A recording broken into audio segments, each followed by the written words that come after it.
Boa tarde, obrigado pelo convite.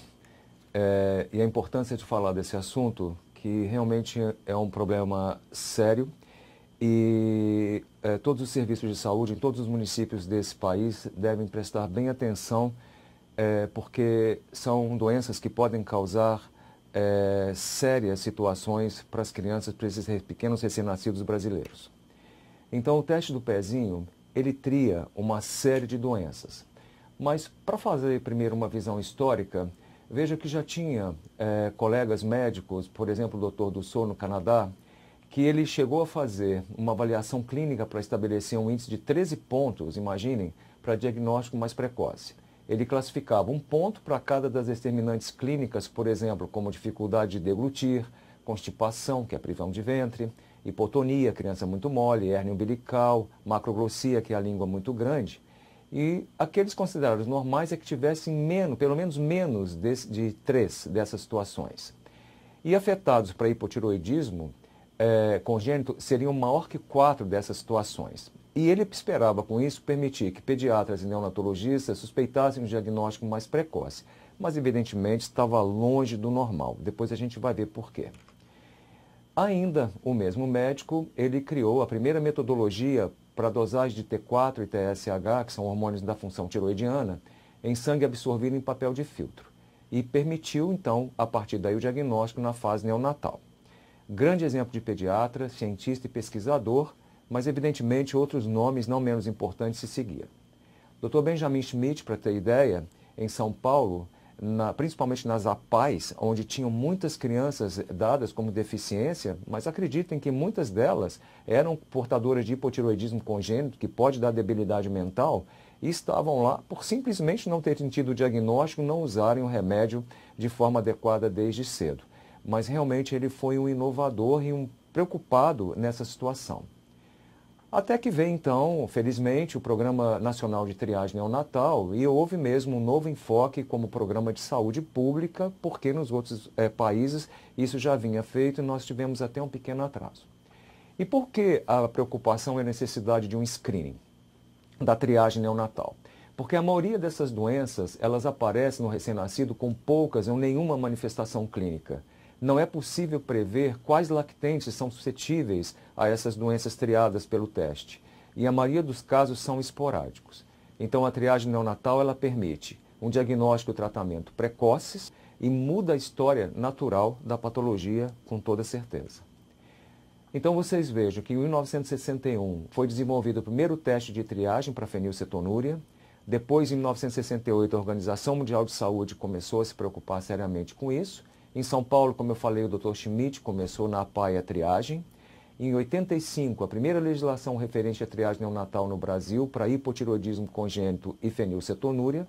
Em 92, o teste se tornou obrigatório em todo o país. E em 2001, o Ministério da Saúde criou o Programa Nacional de Triagem Neonatal e isso a gente vem, então, acompanhando. Eu vou falar um pouco de Santa Catarina, o meu estado, que eu coordeno o programa de triagem. E esse teste do pezinho, ele presumivelmente, ele cobre o 100% do território catarinense. Qual é o problema que nós temos? E acredito que muitos estados tenham. Pelo menos 10% dessas crianças, esses resultados não chegam para nós. A presunção é que 90% nasçam em maternidade do SUS, onde o teste é feito automaticamente, e esses outros 10%, por isso os dados não dão de 100% de cobertura, sejam pais que optam por teste privado. Mas, infelizmente, não há obrigatoriedade de informar o sistema oficial de saúde que essas crianças foram triadas também. Mas presume-se, pelo menos 90% das crianças são relatadas para nós, e a maioria mesmo é de hospitais públicos. Em Santa Catarina, em 1986, veio a lei da vez do pequeno, onde foi para fenilcetonúria e hipotiroidismo congênito em hospitais e maternidades estaduais. Em 92, a lei Sim para Viver Melhor em Santa Catarina, também para fenilcetonúria e hipotiroidismo, também em hospitais e maternidades públicas.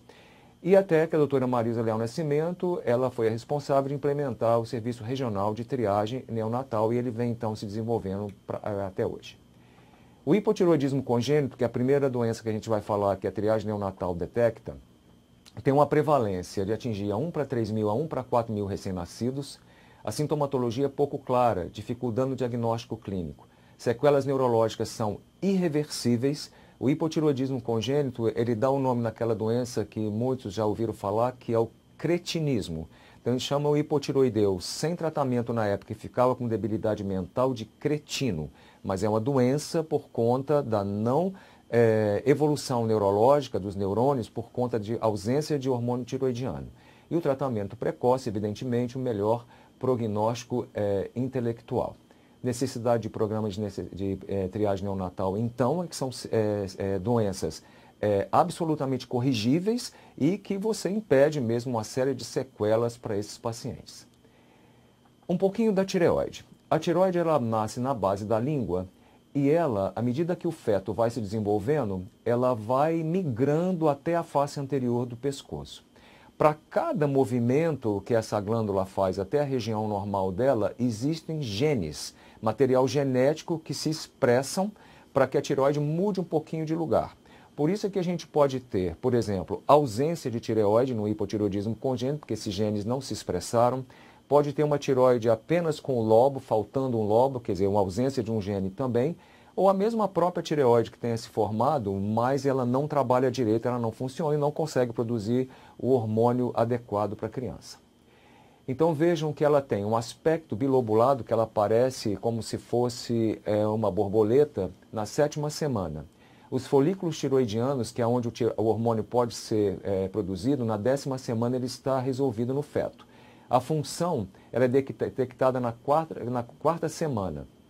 Mas se vocês olharem para baixo, o que eu coloquei em vermelho, ela está pronta na 12ª semana de vida fetal. Então, na 12ª semana de gestação, a tireoide fetal está pronta. E a partir dali, ele, se tem uma tireoide normal, já pode se defender de um hipotireoidismo, por exemplo, materno.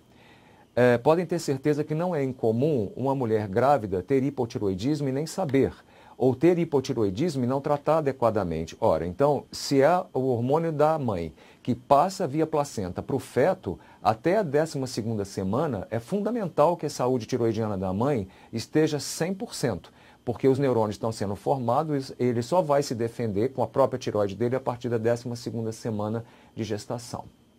E por que a tireoide é tão indispensável assim? A primeira situação é que ela produz calor.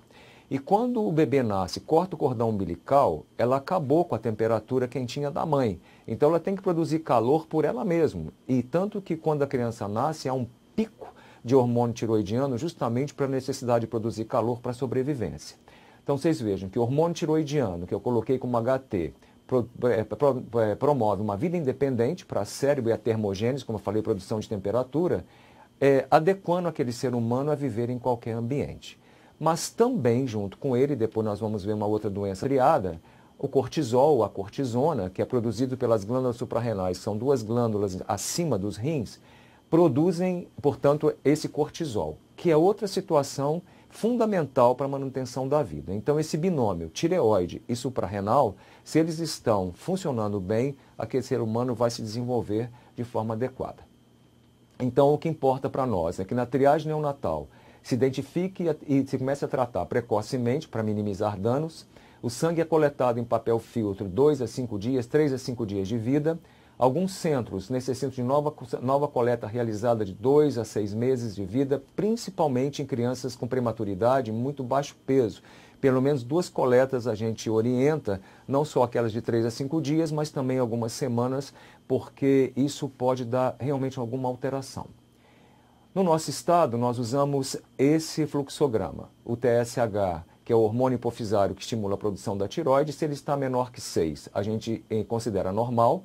De 6 a 20, a gente faz a segunda coleta do papel filtro e maior que 20 já vem para nós de forma imediata para tratar. Na segunda amostra, se confirma menor que 6, consideramos normal. Se maior ou igual a 6, vem também para avaliação médica. Muitos centros, mesmo mundiais, colocam acima de 10 ou acima de 20. Nós preferimos colocar um nível de corte maior que 6, mesmo que dê alguns falsos positivos, mas é que nós tivemos alguns pacientes com hipotireoidismo congênito com valor de TSH de 7, 7,5, e que depois isso não foi frustro, realmente se confirmou hipotireoidismo congênito e nós baixamos então o nosso nível de corte. O tratamento é feito com hormônio tiroidiano, depende do caso, da dose, geralmente 10 a 15 microgramas por quilo, melhor coeficiente de inteligência com doses maiores, iniciar o mais precoce possível, de preferência com menos de 14 dias de vida e com a maior dose possível. Vários estudos têm tentado demonstrar que a principal causa evitável de deficiência intelectual é o hipotireoidismo congênito. Quer dizer, você evita mesmo. Crianças podem nascer com doenças neurológicas, vão ter dificuldade de aprendizado, mas não é uma situação hormonal. Quer dizer, o hipotireoidismo, e como eu falei em relação ao tratamento, é um medicamento barato. A rede pública dá esse medicamento, então não tem sentido não se fazer esse diagnóstico. E é uma relação inversa entre a idade, o diagnóstico e o início do tratamento com o coeficiente de inteligência. Portanto, é uma responsabilidade realmente tratar essas crianças assim que o diagnóstico seja feito. Bem, na outra doença triada pelo teste do pezinho, vem a hiperplasia adrenal congênita, e que é então o que afeta, como eu falei, essas duas glândulas na forma triangular acima dos rins. Elas não têm nada a ver com rins, são chamadas de suprarrenal, que estão acima dos rins, e tem uma prevalência mundial de 1 para 15 mil afetados, Europa e o Brasil de 1 e 10 mil para 1 a 14 mil, e afeta a síntese de hormônios da adrenal, cortisol e mineralocorticoides. Por que mineralocorticoides, às vezes, a gente fica preocupado? Porque são os hormônios que seguram o sódio e a água no corpo. E se esse sódio não é segurado e a água também não é segurada, a criança desidrata e é uma situação muito grave que pode ocorrer óbito. Então, buscar seguir esses tempos, objetivando iniciar o tratamento o mais precoce possível. Orientar os postos de coleta que existem em todos os municípios catarinenses, e eu digo isso para todos os municípios do Brasil, então, para realizar a coleta no tempo preconizado de 3 a 5 dias, se possível nas maternidades e hospitais antes da alta do recém-nascido, mas às vezes é difícil, que não logo alta com 24 horas, mas os pais têm que ser orientados, que têm que fazer em 3 a 5 dias, e sempre devem ser dadas instruções técnicas a respeito dos procedimentos de coleta, envio de material, realizar treinamento com o pessoal local. Na ocorrência de um resultado alterado, imediatamente o centro diagnóstico laboratorial entra em contato com o posto de coleta e convoca o recém-nascido para consulta médica, dependendo do nível do valor do hormônio, ou uma nova coleta. As secretarias municipais, no nosso caso aqui no estado, viabilizam a vinda da criança para consulta no Serviço de Endocrinologia Pediátrica no Hospital Infantil Joana de Guzmão, onde é feita a confirmação diagnóstica e acompanhamento posterior. O que é que nós fazemos? Quando a criança chega e é uma suspeita de hipotireoidismo congênito, por exemplo, ela vai ao laboratório, recheca todos os exames, o ultrassom é feito também para ver se identifica se tem a tireoide ali na região anterior do pescoço ou não, para a gente saber com o que está lidando. De segunda a sexta-feira, a endocrinologista é disponível para realizar a consulta médica e sábados e domingos também há um esquema de sobreaviso, sempre com o endocrinologista disponível. E na primeira consulta, como eu falei, é feita toda a realização e nós tomamos o cuidado até de já fornecer para os pais, por isso a gente tem amostras de várias dosagens, o remédio, por quê? Os pais vêm assustados, às vezes, no interior, sem saber para que meu filho veio convocado, o que eu tenho. E ali você já começa a administração da medicação, porque não pode esperar mais um dia. E esses pais, às vezes, vêm desprevenidos financeiramente, até para comprar o medicamento, ou estão com ambulância, ainda tem que passar na farmácia, só veio com dinheiro para o lanche, e vão, às vezes, chegar no outro dia no município e mais 24 horas que essa criança ficou sem medicação, e isso a gente não pode deixar acontecer. E um alerta também que a gente toma são os contatos extras. Por exemplo, a gente tem sempre pedidos para os centros também pedirem um telefone de contato desses pacientes que dão alterado dos seus avós. Porque os avós já têm mais idade, estão fixados, dificilmente o telefone muda. Mas o pessoal jovem, eles mudam de celular muito fácil, eles saem em busca de empregos em outras cidades e às vezes a gente tem muita dificuldade de localizar alguns pais quando aquele exame é alterado. Então o processo de busca ativa ele fica mais difícil e é bom a gente ter um contato assim, de um parente um pouco mais fixado no local, de preferência um pouco mais de idade. Voltando à hiperplasia suprarrenal, como eu falei, geralmente o quadro é de genitália ambígua, ou seja, uma menina aparece com a genitália virilizada, mas quando se palpa não tem testículo. Então o neonatologista já é chamado a atenção ali e já fala, para tudo, não registra, Não há chance de registro civil ali, se é menino, se é menina.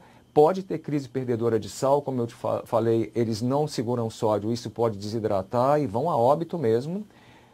E essa virilização acontece por hipertrofia do clitóris, ou macrogenitossomia, que é o aumento peniano nos meninos, e por barca, há um crescimento acelerado, uma fusão precoce das epífises, uma perda significativa de estatura final.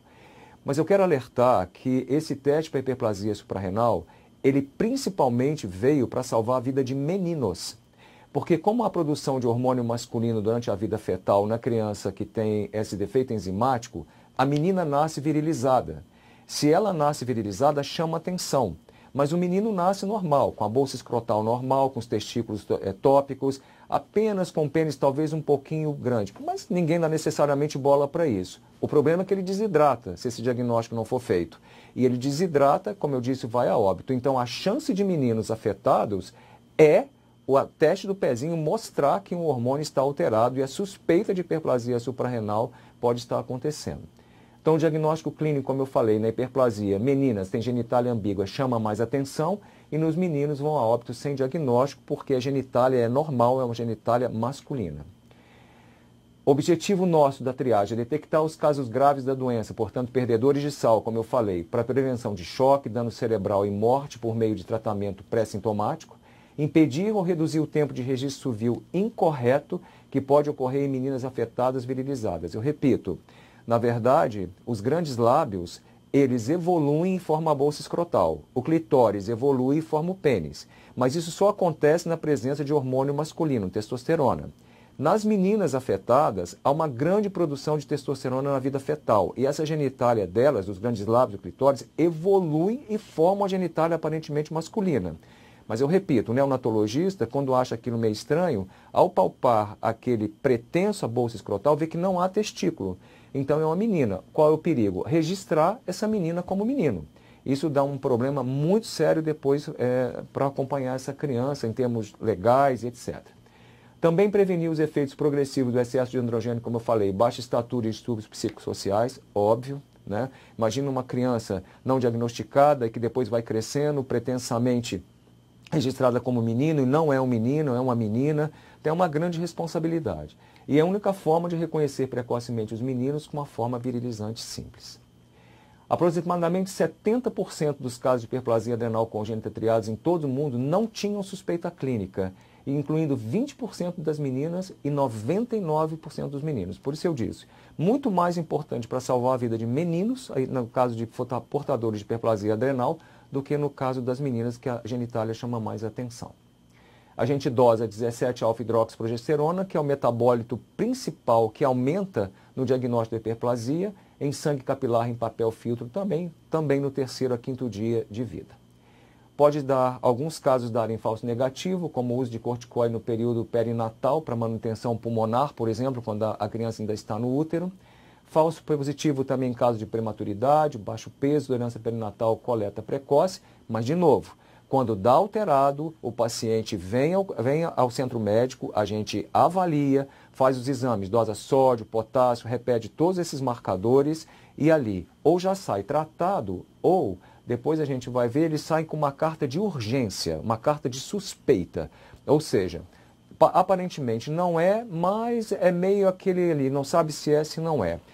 E como nem todos os centros estão acostumados a lidarem com a urgência dessa de falência de suprarrenal, de cortisol e de mineralocorticoide, na carta especifica, em caso de desidratação, em caso disso, é só chegar na emergência e pedir, olha, os médicos lá pediram para fazer isso e, por favor, eles estão à vontade, à disposição para entrar em contato, mas pelo menos isso pode ser crucial, tá?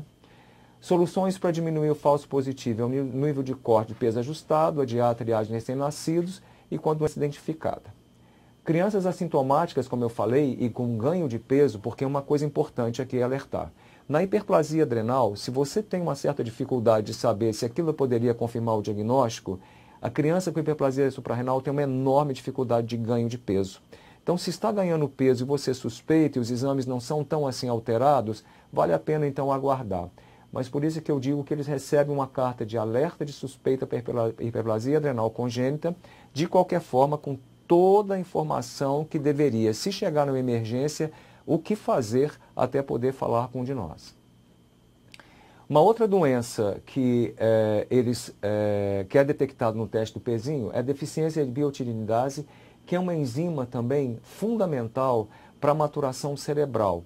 E clinicamente ela se manifesta a partir da 7ª semana de vida, com distúrbios neurológicos e cutâneos da pele, tais como crises epiléticas, hipotonia, que é muito mole a criança, microcefalia, cérebro pequeno, atraso de desenvolvimento neuropsicomotor, calvície, alopécia e dermatite eczematóide. Então, nós tivemos agora, a geneticista me falou, ontem que nós tivemos um caso detectado dessa deficiência no teste do pezinho. As doenças falciformes também são triadas em relação ao teste do pezinho, que é uma afecção genética com padrão de herança autossômico, onde há uma alteração na forma da hemácia e a identificação é feita, então, na triagem neonatal, antes do aparecimento dos sintomas clínicos também. E por isso a gente vai ver, faz parte da equipe também, os hematologistas. A fenilcetonúria, que é um dos erros inatos de metabolismo, com padrão de herança autossômico recessivo, e ela foi a primeira doença genética a ter tratamento estabelecido com terapeuta dietética específico. Por isso há, na Secretaria Estadual da Saúde, uma dieta específica para os indivíduos portadores de fenilcetonúria. Todos já devem ter visto em latas de refrigerantes, por exemplo, contém fenilcetonúrico. Por quê? Porque o portador de fenilcetonúria tem que ser alertado que ele não pode usar esse alimento, porque o organismo dele não tem uma enzima que consiga metabolizar e processar. Isso acumula no cérebro e isso pode dar problemas sérios. E a fibrose cística, ou mucoviscidose, que também é conhecida, e ela também é triada no teste do pezinho, e principalmente é um quadro pulmonar muito grave, pouco ganho de peso, e com o tempo eles vão se tornando diabéticos também. Ela apresenta um índice de mortalidade elevado, e o prognóstico tem melhorado. Esse é feito pelo teste do suor, né? Então, esse diagnóstico. Então, é importante, então vocês vejam, o hipotireoidismo congênito, que tem uma prevalência maior, a falência adrenal, que são as situações do teste do pezinho hormonais e que são de risco para a criança, tanto de debilidade e a insuficiência adrenal de óbito. E nas outras também não menos importantes, que podem dar sequelas neurológicas também, e o teste do pezinho, então, completo, ele propicia a triagem dessas crianças. Aqueles que estão normais seguem a vida e tudo isso, mas aqueles têm uma chance, então, de terem uma vida mais digna. E o que é preciso melhorar no nosso estado, né? Muito. O diagnóstico e tratamento devem ser ainda mais precoces, sempre um treinamento absoluto das pontas, da coleta, de como esse papel chega, de como chega ao centro diagnóstico, porque isso a gente não pode admitir atraso na chegada desses exames, desses pacientes, porque a gente sabe que pode afetar de forma significativa a vida desses pacientes, mas dos pais, principalmente dos pais, que vão ter um filho com intelectualidade baixa, e são hormônios que o Sistema Único de Saúde dá. Não tem sentido não tratar. Então, mas o diagnóstico tem que ser feito, o diagnóstico tem que ser feito em tempo hábil também. Então, o tempo médio no nosso estado, geralmente em 4 dias de coleta, liberação em 5 dias, diagnóstico primeira consulta em 3 dias, transporte do paciente da família imediato, salvo feriados e fins de semana, e dificuldades, essa alta rotatividade do pessoal nas unidades básicas de saúde, que às vezes você treina e depois aquele indivíduo sai, aí entra outro que não está muito familiarizado com isso. Então, sempre tem ajustes para serem feitos e realmente tem que ser uma situação de início ao fim, quer dizer, o fim é o tratamento médico diagnóstico definitivo, isso tem que ser executado com competência. Esses são os nossos médicos, nosso serviço de referência, os endocrinologistas, eu e meus colegas, geneticistas, a pediatra, pneumologista por causa da fibrose cística, gastroenterologista também por causa da fibrose cística, hematologistas por causa da anemia falciforme, as nutricionistas por causa da fenilcetonúria, que tem dietas específicas, tem que manejar. Isso é um trabalho constante de conscientização da família, dos pacientes. Óbvio que a criança vai ficando adolescente, não quer fazer essa dieta, porque realmente vai querer outras coisas, não pode. Então, criam até uma história com o médico que acompanha. Esses pacientes são crônicos, a gente não dá alta neles. É uma relação muito legal, muito bonita, e é que a gente precisa estar ali para estimular e para deixar esses indivíduos cada vez mais saudáveis. Então, nós temos no Estado com o programa da Secretaria da Saúde, com também a supervisão do Ministério da Saúde, essa é uma figura do nosso hospital, o teste do pezinho, e o programa de triagem neonatal do nosso Estado, acho que vai bem. Eu gostaria que ele estivesse muito bem. E estou à disposição, então, para perguntas e respostas. Muito obrigado. Município de Fraiburgo perguntou como ocorre a desidratação, se é por suor, se é por urina, como que acontece? Então, obrigado pela pergunta. Na hiperplasia suprarrenal, como eu disse, a glândula suprarrenal ela tem uma forma triangular e ela produz 3 hormônios. Uma camada dela produz cortisona, que é um hormônio importante, mantém a glicose no sangue, etc. Uma outra camada produz o que a gente chama de mineralocorticoides, que são hormônios que no rim seguram o sódio, ou seja, chupam o sódio para dentro do corpo. E como o sódio vem para dentro do corpo e a gente não pode ficar salgado, a água vem junto. E esse mecanismo mantém o nível de pressão e de hidratação do paciente. A gente sabe que tem que uma pressão normal é X, porque se ficar sem pressão, pressão zero, vai a óbito. E a outra camada da suprarrenal, ela produz androgênios e que não tem muito sentido aqui, mas que nos dá pelo axilar, pelos pubianos, mas é outra coisa. Essa camada afetada, que não produz mineralocorticoide, portanto esse hormônio que segura o sódio e a água, o sódio e a água vão embora pela urina. Então, se você perde volume, perde água, a pressão cai, desidrata e o óbito vem. Tá joia. O município de Benedito Novo pergunta, alguma dessas patologias tem relação com o leite materno? Não há relato de nenhuma relação com o leite materno. Nós temos mais 2 perguntinhas. A pergunta da Alessandra, né? Ela colocou ali quais os interferentes pré-analíticos na realização do exame. O nosso palestrante pediu para você especificar um pouquinho mais a sua dúvida, né? Reformular ela para a gente conseguir te ajudar. O município de Caçador colocou uma pergunta, né? Qual a necessidade de aguardar o 3º dia de vida para realizar a coleta? E aí eles perguntam ainda se tem alguma relação com o aleitamento materno.